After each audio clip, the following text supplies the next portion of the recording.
You felt an outpouring of love and emotion and just joy from everyone at that moment. And that is the thing what you play football for. And I'm so happy for him because he's such a nice bloke and he deserves an opportunity because he hasn't had full control of this club yet.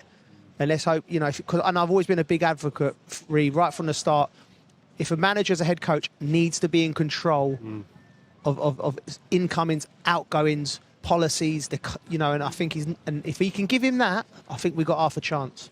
Can you see clear progress from when Graham Potter departed the club, Rio? If you'd said that to me before the game, I'd have said no, because the inconsistencies are there for the team. And I think I said it just now that he must be really frustrated with his team because he sees moments and glimpses, but you need to see them more consistently. You need to see them every single time you go out to train. You need to see the right habits. You need to see the same thing in the game. So until he sees that, I don't think he'll be satisfied. He'll enjoy this moment. I'm sure here he comes now. Here he is, behind us. Maurizio, congratulations. Was a brilliant first half, especially watching with these two. Rio basically sulked for the first half an hour. Joe, it was a perfect start for Chelsea. Was it brilliant? It's the best I've seen us all year. We was on it. Onana, the Manchester United goalkeeper, though. Yeah, it's poor goalkeeping, but you can see, you see Gallagher here. Look, he's unmarked already in the midfield area. Nobody picking him up. He's floating. It's a little bit of a deflection, actually, which falls to him. But, well, my word, he's took it well. He's kept over the top of it, which has kept his balance. Where the left back is for United at the time, I do not know. Look, they get down that channel far too easily. But Casemiro gets back to the penalty spot. The deflection takes it away. Onana's keeping here. I'm scratching my head. It's not been absolutely blasey. It's a decent shot, but it's one that he should be saving. He gets his hand to it. He's got to be knocking that this angle here wide of the post, without a doubt. I think you think of that angle as well. The keeper can see the ball. So, as much as we have to go with the left back, the ball coming in, a little bit of deflection. I think you've got to question the goalkeeper big time. He's got to do a lot better. Mm-hmm.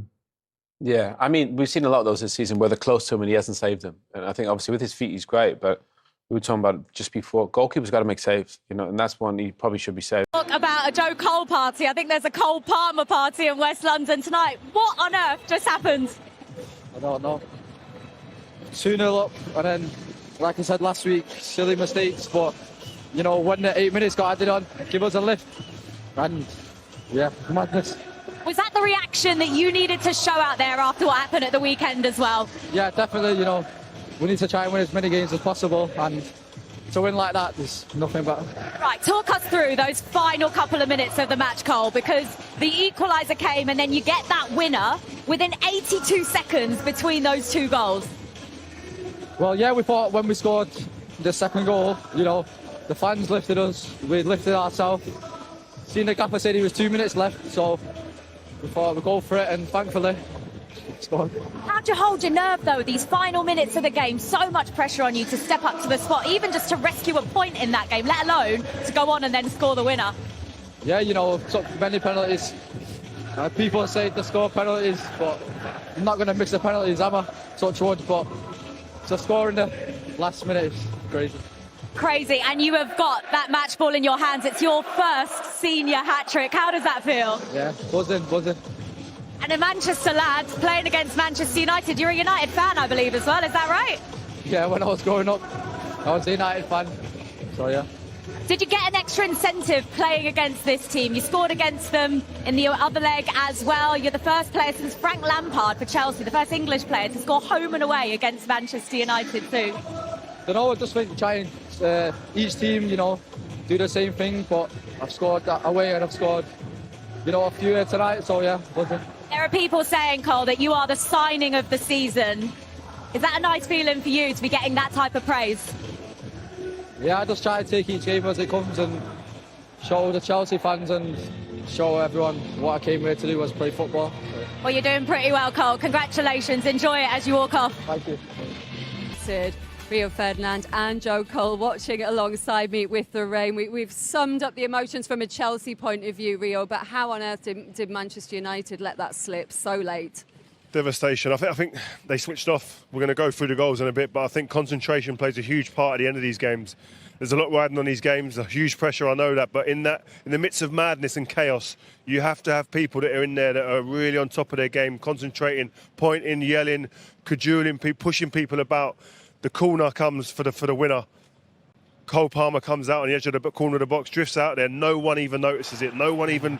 Here we go. We've got it here. He comes out. He's the danger man. This is the guy you got to shut down more than anybody else on that pitch. He's able to drift out there, come out there unopposed, and gets to open up and has a shot. Yes, it's a deflection, but he shouldn't even be able to get there and turn.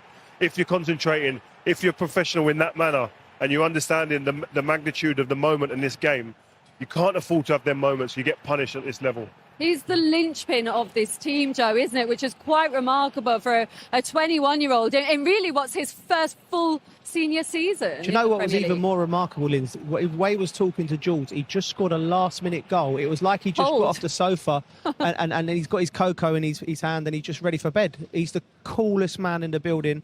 These fans love him. You know, he's lifted this team on so many occasions when because there's no experienced players around. You're looking for someone who's got something magical that hasn't, that he doesn't learn. It's like Jude Bellingham. When we watch him play, we're like, that's not a 20-year-old.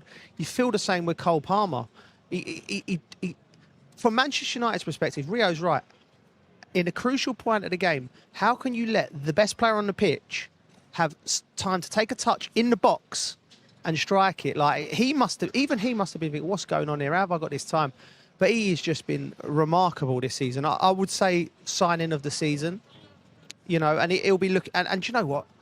He's just taken this team by the scruff of the neck and gone, no, you're my team, and I'm going to be the one that drags us through. Build a team around him. Absolutely. Absolutely build a team around him. He's got the personality for it. He won't be found. How many people in this stadium, Manchester United and Chelsea fans, would have thought he might miss this?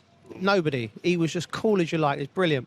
But Man United fans, Man United players, the change room will be on their knees right now. I think the big task now is for Erik ten Hag to get this team back on their feet. Because it's a game of emotions. There's huge emotions that go into these games. And the game's to and fro. And it's Liverpool next, Rio. Liverpool next. He's got to find a way of getting them up, getting them back, and getting that fight. They showed fight today. That's one thing you've got to give them. They showed fight, they showed character. But then it's a lack of that concentration at the final end. The last two games, they've conceded 3 goals post 90 minutes. That tells you that concentration's a problem. It's an issue. Have to get that sorted out. But you look at it, I thought 90 minutes came and I thought, I don't see Chelsea scoring.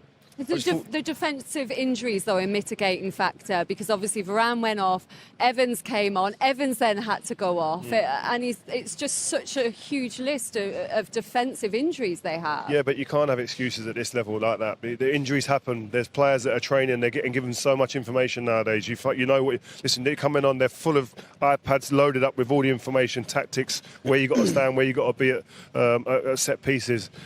The set piece goal at the end was the killer. That's the nail in the coffin, obviously. And I'm sure there'll be an inquest in the change room. But listen, I can tell you now, you've been in that change room. Every head will be on that floor. They're going to have to.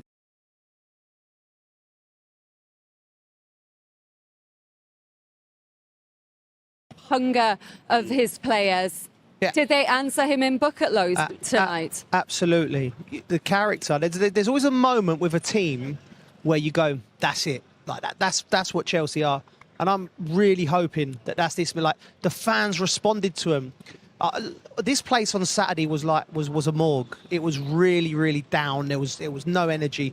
Tonight the fans stayed with them right the way through because they played well, but they fought. Everyone was on it. The problem you got, Joe, is that both of these teams have shown glimpses this season at times where, oh my, this is them now. This is them. I can see them catching fire and catching form, confidence, momentum. And they have a moment like this. Man United had it last week, a couple of weeks ago in the FA Cup against Liverpool. Similar circumstances, last-minute goal. But then go to have a game against Brentford. And that was exactly the same team. So how could it be so very different with exactly the same team? And as happy as Pochettino will be, and we saw him right next to us here going crazy, and like he should, he'll still, I reckon, it calms down. He'll be scratching his head. Where's this been? Where has this been? He needs to find consistency with this team. Can we get an umbrella, please? Yeah. Please, umbrella. The rain for you. The rain is getting heavier. Well.